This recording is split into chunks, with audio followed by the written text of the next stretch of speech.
करवा चौथ की कहानी। बहुत समय पहले की बात है। बीरवती नाम की एक राजकुमारी थी। जब वह बड़ी हुई तो उसकी शादी एक राजा से हुई। अब शादी के बाद वह करवा चौथ का व्रत करने के लिए माँ के घर आई। बीरवती ने भोर होने के साथ ही करवा चौथ का व्रत शुरू कर दिया। बीरवती बहुत ही कोमल और नाजुक थी और वह व्रत की कठोरता सहन न कर सकी और शाम होते ही उसे बहुत कमजोरी महसूस होने लगी और वह बेहोश हो गई। अब उसके 7 भाई थे, उसका बहुत ख्याल रखते थे। उन्होंने उसका व्रत तुड़वा देना ठीक समझा। उन्होंने पहाड़ी पर आग लगाई और उसे चांद निकलना बताकर बीरवती का व्रत तुड़वाकर भोजन करवा दिया। अब भोजन करने के साथ ही जैसे ही बीरवती ने खाना खाया, उसके पति की मृत्यु हो गई। उसका समाचार मिला। अब बड़ा दुख हुआ। पति के घर जाने के लिए रवाना हुई और रास्ते में उसे शिवजी माँ पार्वती मिले। माता ने उसे बताया कि सब ने झूठा चांद दिखाकर व्रत को तोड़वा दिया है उनके भाइयों ने, इसी वजह से उसकी पति की मृत्यु हुई है। अब बीरवती अपनी गलती के लिए क्षमा मांगने लगी। तब माता ने वरदान दिया कि उसका पति जीवित तो हो जाएगा लेकिन पूरी तरह स्वस्थ नहीं होगा। बीरवती जब अपने महल पहुंची तो उसने देखा राजा बेहोश था, शरीर में बहुत सारी सुइयां चुभी हुई थी। वह राजा की सेवा में लग गई। सेवा करते हुए हर रोज एक एक करके सुई निकालती गई। 1 वर्ष बीत गया। अब करवा चौथ के दिन बेहोश राजा के शरीर में सिर्फ एक सुई बची थी। रानी बीरवती ने करवा चौथ का कड़ा व्रत रखा और वह अपनी पसंद का करवा लेने बाजार गई। पीछे से एक दासी ने राजा के शरीर से आखिरी सुई निकाल दी और राजा को होश आ गया तो उसने दासी को ही रानी समझ लिया। जब रानी बीरवती वापस आई तो उसे दासी बना दिया। तब भी रानी ने करवा चौथ का व्रत का पालन पूरी आस्था से निभाया। एक दिन राजा किसी दूसरे राज्य को जाने के लिए रवाना हो रहा था तो उसने दासी बीरवती से पूछ लिया कि उसे कुछ मंगवाना है क्या। तो बीरवती ने राजा को एक जैसी 2 गुड़िया लाने को कहा। राजा एक जैसी 2 गुड़िया ले आया। बीरवती हमेशा गीत गाने लगी, रोली की गोली हो गई, गोली की रोली हो गई। दासी, इसका मतलब है दासी रानी बन गई और रानी दासी बन गई। राजा ने इसका मतलब पूछा तो उसने अपनी सारी कहानी सुना दी। राजा समझ गया कि उसे बहुत पछतावा हुआ। उसने बीरवती को वापस रानी बना दिया और उसे वही शाही मान सम्मान लौटाया।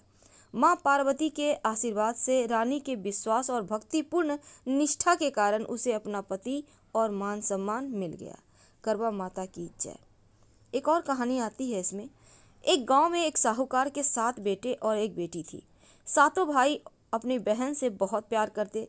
करवा चौथ के दिन सेठानी ने सातों बहुओं और बेटी के साथ करवा चौथ का व्रत रखा। सातों भाई हमेशा अपनी बहन के साथ ही भोजन करते थे और उस दिन भाइयों ने बहन को खाने के लिए बोला तो बहन बोली, मेरा आज करवा चौथ का व्रत है, इसलिए चांद उगेगा तभी खाना खाऊंगी।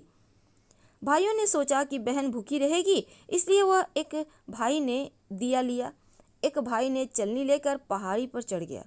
दिया जलाकर छलनी से ढक दिया और कहा, बहन चांद उगाया है, अर्घ देकर खाना खा लो। बहन ने भाभियों से कहा कि भाभी चांद देख लो। भाभी कहती हैं, बाई जी ये चांद तो आपके लिए उगा रहा है, आप ही देख लो, हमारा चांद तो देर रात को उगेगा। अब बहन भाइयों के साथ खाना खाने बैठ गई। भोजन का पहला कौर खाने लगी तो उसमें बाल आ गया।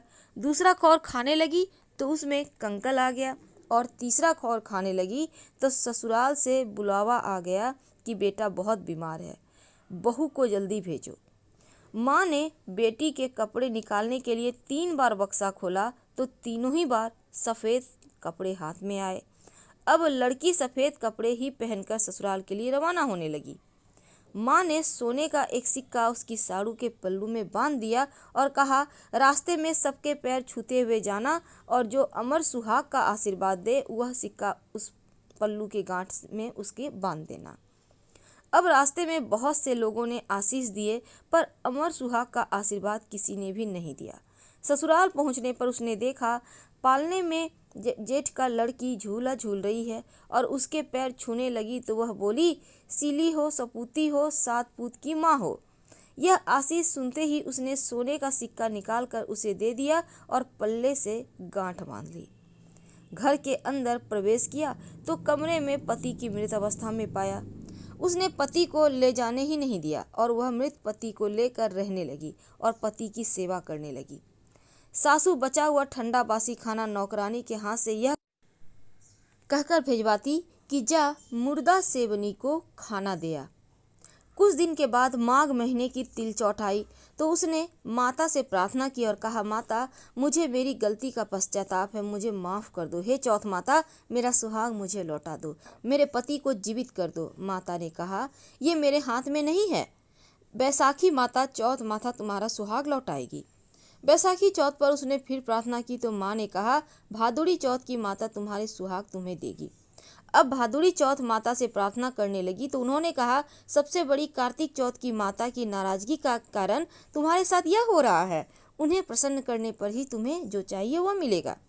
अब कार्तिक महीने में चौथ माता स्वर्ग से उतरी तो गुस्से से कहने लगी, भाइयों की बहन करवा ले, दिन में चांद उगवानी करवा ले, व्रत भांडुनी करवा ले। उसने चौथ माता के पैर पकड़ लिए और बिलाप करने लगी, हे चौथ माता, मैं ना समझती, इसलिए मुझसे गलती हो गई, भूल हो गई। मुझे इतना बड़ा दंड मत दो। आप जग की माता हैं, सबकी इच्छा पूरी करने वाली हैं। मेरी बिगड़ी बनाओ माँ, मेरा सुहाग लौटा दो, मेरे पति को जीवित कर दो। अब माता ने खुश होकर उसे अमर सुहाग का आशीर्वाद दे दिया। उसका पति उठा और बोला, मुझे तो बहुत नींद आई। तब उसने अपने पति को बताया कि वह 12 महीने से उसकी सेवा कर रही थी और चौथ माता ने उसका सुहाग लौटाया है। पति ने कहा, हमें चौथ माता का उद्यापन करना चाहिए। उसने चौथ माता की कहानी सुनी, उद्यापन कर चूरमा बनाया। दोनों खा पीकर चौपड़ खेलने लगे। नौकरानी खाना लेकर आई तो यह देखकर तुरंत जाकर उसने सासू माँ को बताया। सासू ने आकर देखा तो बहुत खुश हुई। बहू से पूछा, यह सब कैसे हुआ? तो बहू ने सास के पैर छुए और बताया, यह चौथ माता का आशीर्वाद है। सभी लोग चौथ माता की कृपा देखकर बहुत खुश हुए और सभी स्त्रियों ने पति की दीर्घायु के लिए चौथ माता का व्रत करने का निश्चय किया। हे चौथ माता, जैसा साहूकार की बेटी का सुहाग अमर किया, वैसे ही सभी का करना। कहने सुनने वालों को, हुंकार भरने वालों को सभी अमर सुहाग देना। मंगल करनी दुख हरनी चौथ माता की जय।